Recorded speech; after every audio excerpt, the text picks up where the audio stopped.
Bonjour et bienvenue à tous. Cette semaine, dans Solidarité Santé le MAC, je vous propose d'aborder un sujet tabou. Il s'agit de l'homosexualité. Sujet tabou encore aujourd'hui en 2012, de manière générale, mais ici aux Antilles particulièrement. En effet, on ne peut nier que les personnes homosexuelles sont souvent victimes d'homophobie et lourdement stigmatisées dans notre société. Et pourtant, l'homosexualité existe depuis la nuit des temps, et ce, dans toutes les civilisations. Pour en parler, je serai en plateau avec Thierry Miati, sexologue, et vous pourrez suivre le témoignage d'un homme qu'on appellera Steven. Il nous dira comment il vit sa sexualité et ce en dépit des a priori et des vexations. On débute avec Lise Salin, psychologue, qui nous donne son analyse sur le sujet.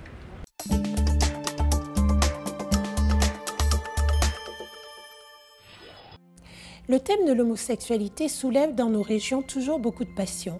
Mais quand on va aborder l'homoparentalité, ces passions vont s'amplifier. C'est-à-dire que même si on est tolérant à l'homosexualité, on va buter sur la notion de parenté, c'est-à-dire la possibilité pour un couple homosexuel d'adopter un enfant. Souvent, dans les familles ou dans notre tête, on pense qu'un enfant qui est élevé, qui est éduqué dans une famille homosexuelle a plus de troubles que d'autres. Les enquêtes et les études prouvent que non. Cet enfant n'est pas plus déséquilibré et n'a pas plus de difficultés existentielles. Alors la question que je vous pose, parce que dans nos familles, nous avons des personnes que nous connaissons, nous avons des proches qui peuvent être homosexuels et comme tout un chacun désire fonder une famille. Doivent-ils faire le deuil d'un enfant? C'est la question.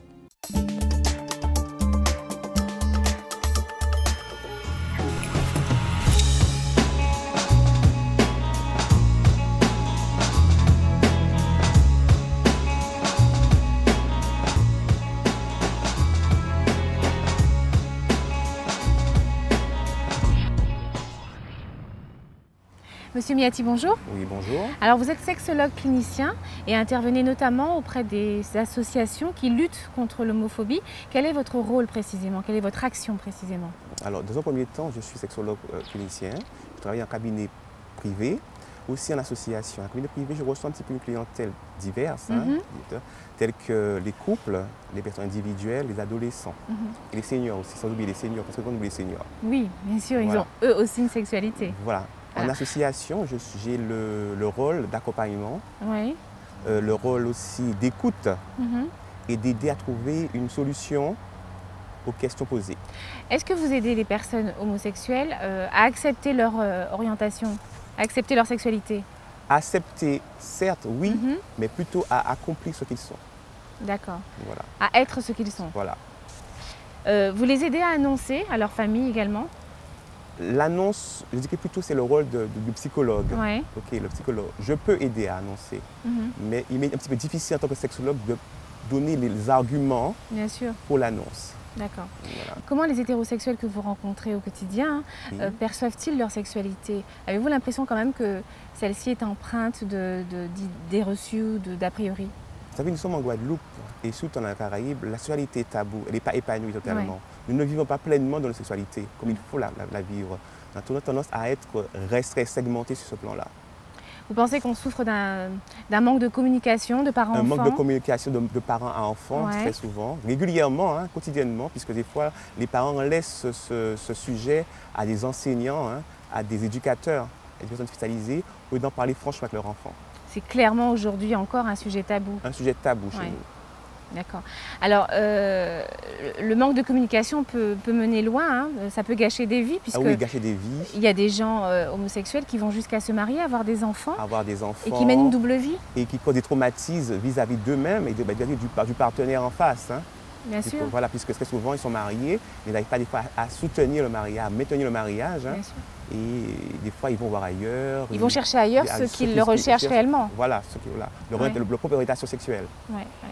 Alors justement maintenant je vous propose de suivre notre témoignage de la semaine. Il s'agit d'un homme qui s'assume complètement, bien au contraire. Nous l'appellerons Steven. Il a tenu tout de même à témoigner à visage caché, mais ce n'est pas pour lui, mais par égard pour sa famille, par peur des représailles. On se retrouve juste après.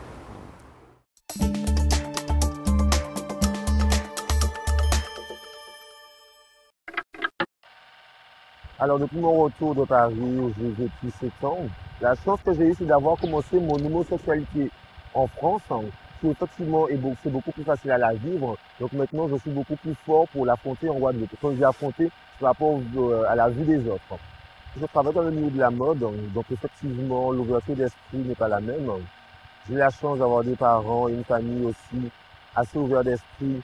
Donc tout en ne leur ayant pas dit directement, mais le comprennent. Donc après, le tolèrent.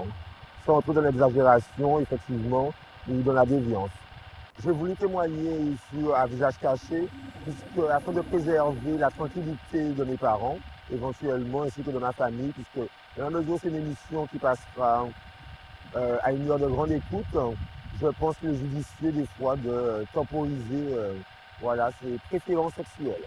Je me suis déjà retrouvé devant des personnes qui ont un comportement discriminatoire à mon égard, mais je n'ai pas vraiment prêté attention, puisque je me suis dit que ce sont des personnes qui n'ont pas de cervelle. Donc quand c'est comme ça, je ne fais pas attention. Je ne m'estime pas avoir une sexualité différente, parce que dans un lit, on peut avoir les jambes de la même façon, donc elle n'est pas différente, sauf qu'elle est déviante, tout simplement. Alors mon avenir, pour l'instant, il est ici, mais ayant la chance de ne pas avoir d'enfants, donc je pense que je peux m'exprimer dans n'importe quel pays du monde. Mais en fait, je trouve qu'il est intéressant qu'il y ait ce genre d'émission et surtout ce genre de sujet afin de sensibiliser la population, on va dire, vieillissante sur l'homosexualité en Guadeloupe et aussi de mettre le doigt sur la grande majorité d'homosexuels, on va dire jeunes, dont je ne fais malheureusement plus partie, qui utilisent l'homosexualité comme travail.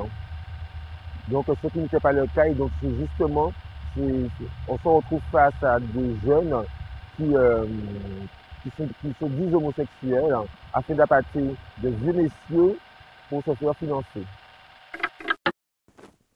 Alors on vient de l'entendre, ce jeune homme assume complètement son homosexualité, mais il a tout de même fallu qu'il quitte nos frontières pour s'exprimer librement. Est-ce que c'est souvent le cas? Est-ce que les homosexuels ici se sentent obligés de s'expatrier pour vivre librement? Assez souvent, oui. Assez souvent, des fois, ils sont obligés de s'expatrier, de partir, de quitter un petit peu le cocon familial, le cercle familial pour s'exprimer. Parce que c'est vrai qu'ils ont peur du rejet, la discrimination parentale, la discrimination sociale, la discrimination professionnelle, la discrimination des camaraderies, ainsi de suite. C'est vrai qu'on a un regard discriminant, un regard de rejet. Surtout qu'ici, je parle pour l'homme, parce qu'il y a également des homosexuels femmes, on n'oublie pas, mais l'homme a une image de coq de la basse-cour. De sexe fort. Voilà, c'est ça. Donc ici, c'est très difficile d'assumer une homosexualité. Oui, surtout dans la Caraïbe, surtout les Caraïbes, on sait que l'homme reste toujours un homme. Ouais. D'abord, c'est sa virilité, sa pilosité, sa testostérone, démontre qu'il reste un homme. Un homme ayant des relations avec un homme, c'est difficile à accepter de nos jours. C'est pourquoi que, des fois, ils sont obligés de quitter le cercle familial, le segment où ils sont pour partir vers l'extérieur, afin d'assumer et d'assurer ce qu'ils sont. Même après être parti, pour revenir, il faut être courageux quand même. Même après être parti, il faut être courageux, puisque l'annonce, c'est l'annonce de dire aux autres ce que je suis, ce que je vis, le traumatisme que j'ai en moi, accoucher du traumatisme en moi, est difficile, parce qu'il y a cette discrimination tout le temps, régulière et quotidienne. Mais merci beaucoup Thierry pour votre éclairage sur ce sujet qui reste délicat. Merci, je vous en prie. Des infos supplémentaires et des chiffres, eh bien c'est tout de suite dans la rubrique Le saviez-vous, suivi de l'agenda. On se retrouve juste après.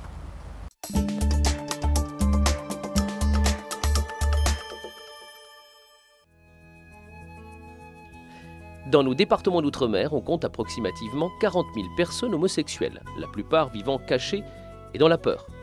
Il faut savoir que l'homophobie est l'hostilité violente et agressive envers des individus dont les préférences amoureuses ou sexuelles concernent des individus de même sexe. Cette hostilité relèverait de la peur, de la haine, de l'aversion ou encore de la désapprobation intellectuelle intolérante envers l'homosexualité. L'homophobie engendre des actes de violence et des discriminations pouvant aller jusqu'au meurtre. Et si l'homosexualité semble mieux acceptée en France, les actes homophobes sont en hausse.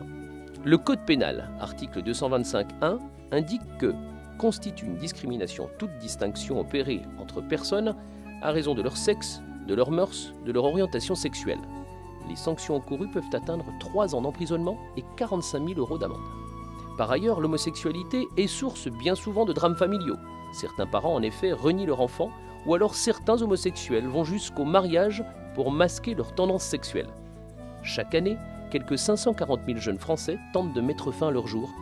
Pour la plupart d'entre eux, ce geste désespéré est lié à leur orientation sexuelle.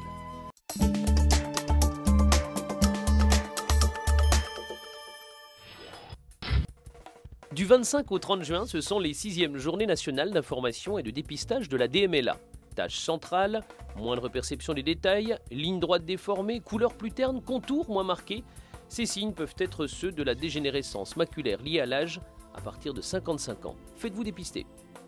Le 26 juin, c'est la journée internationale contre l'abus et le trafic illicite des drogues. Le trafic et l'abus de drogue constituent un obstacle majeur au développement. L'utilisation de drogue entraîne de nombreux risques sanitaires et la prise en charge des toxicomanes est souvent difficile. Dans ce cadre, le CARUD organise une conférence débat lundi 25 juin à 18 h à l'archipel scène nationale de la Guadeloupe, Salan Nakaona. Le 26 juin, c'est également la journée internationale des Nations Unies pour le soutien aux victimes de la torture. La torture vise à briser la personnalité de la victime et constitue une négation de la dignité inhérente à la personne humaine. La Guadeloupe se doit d'être autosuffisante en produits sanguins pour répondre aux besoins des malades. C'est avec vous qu'on pourra atteindre ce challenge. N'oublions pas, donner son sang, c'est un acte généreux, solidaire et responsable. Je vous rappelle les lieux et dates de collecte de l'EFS aux horaires suivants. Comme d'habitude, l'adresse mail de l'émission est à votre disposition, solidaritésantélemag@gmail.com. Vous pouvez nous laisser tous vos commentaires, questions ou informations à communiquer.